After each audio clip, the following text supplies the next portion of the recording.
ஆண்டின் பொதுக்காலம் 4வது வாரம் வெள்ளிக்கிழமை.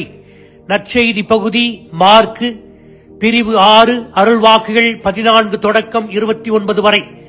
இன்றைய நற்செய்தி ஏரோதின் ஆணவத்திற்கும் ஊழல் நிரம்பிய அரசாங்கத்திற்கும் எப்படி திருமுழுக்கு யோவான் பலிகாடானார் என்பதை விவரிக்கிறது. ஏரோது வழங்கிய விருந்தின் போது நடனமாடிய சலோமிக்கு கண்மூடித்தனமாக கொடுத்த வாக்குறுதியை வந்திருந்த விருந்தினர்கள் பொருட்டு மீற விரும்பாததால் நீதிமன்றத்தால் தீர்ப்பிடப்படாமலேயே திருமுழுக்கு யோவான் கொல்லப்பட்டார். இன்றைய நற்செய்தி இயேசு வாழ்ந்த காலத்தை பற்றியும் அவரது காலத்தில் அதிகாரம் படைத்தவர்கள் எப்படி அதிகாரத்தை பயன்படுத்தினார்கள் என்ற தகவல்களையும் தருகிறது. மார்க் தன்னுடைய நற்செய்தியின் தொடக்கத்திலிருந்தே ஒரு புதிரான சூழ்நிலையை கடைபிடித்து கடைசி வரை அப்படியே எழுதுகிறார் என்பதனை பார்க்க முடிகிறது.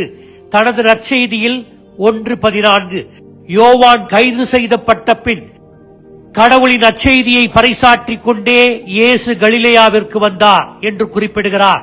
இன்றைய நற்செய்தியில் திடீர் செய்தியாக திருமுழுக்கு யோவான் கொல்லப்பட்ட விபரத்தை குறிப்பிடுகிறார். எனவே நற்செய்தியை கேட்டுக் கொண்டிருந்தோர் மனதில் இப்போது இயேசுவை ஏரோது என்ன செய்ய போகிறார் என்ற கேள்வியே இயல்பாக எழுகிறது.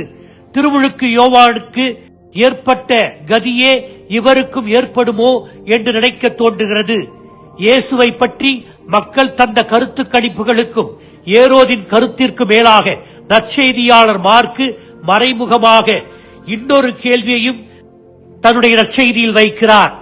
அதுதான் இயேசு யார் என்ற கேள்வி. சிலுவையின் கீழ் நின்று கொண்டிருந்த நூற்றுவர் தலைவரிடமிருந்து உறுதியான பதிலை பெறும் வரை இந்த கேள்வி நற்செய்தி முழுவதும் வளர்கிறது. மார்க் 15:39 நூற்றுவர் தலைவன் சொன்னது, இம்மனிதன் உண்மையாகவே இறைமகன். இயேசு யார்? இன்றைய நற்செய்தி இயேசுவை பற்றிய மக்களின் ஏரோதின் கருத்து கணிப்பு கணக்கெடுப்புடன் தொடங்குகிறது. சிலர் இயேசுவை உயிர்த்தெழுந்த திருமுழுக்கு யோவான் என்றும் எலியா என்றும் வேறு சிலர் பழைய இறைவாக்கினர்கள் ஒருவர் என்றும் அடையாளப்படுத்தினர். இயேசுவை கடவுளின் பெயரால் பேசுகின்ற ஒருவராகவும் அதிகாரத்தில் இருந்தவர்களின் அநீதியை தண்டித்து கேட்பவராகவும் சின்னஞ்சிறியவர்களின் நம்பிக்கையை வளர்த்தெடுத்து உயிரளிப்பவராக இருப்பார் என்றும் கருதினர்.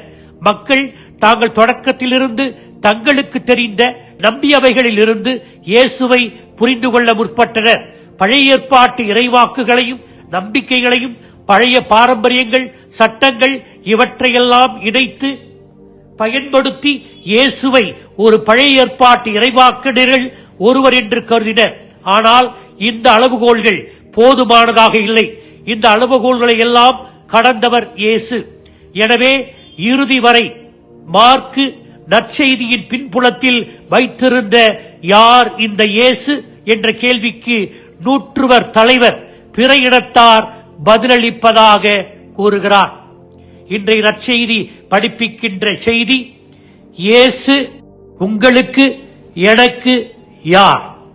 2 மகிழ்ச்சிகரமான தருணங்களில் கண்மூடித்தனமாக ஏரோதை போல நாம் எந்த வாக்குறுதியையும் கொடுக்க கூடாது. ஆமீன்.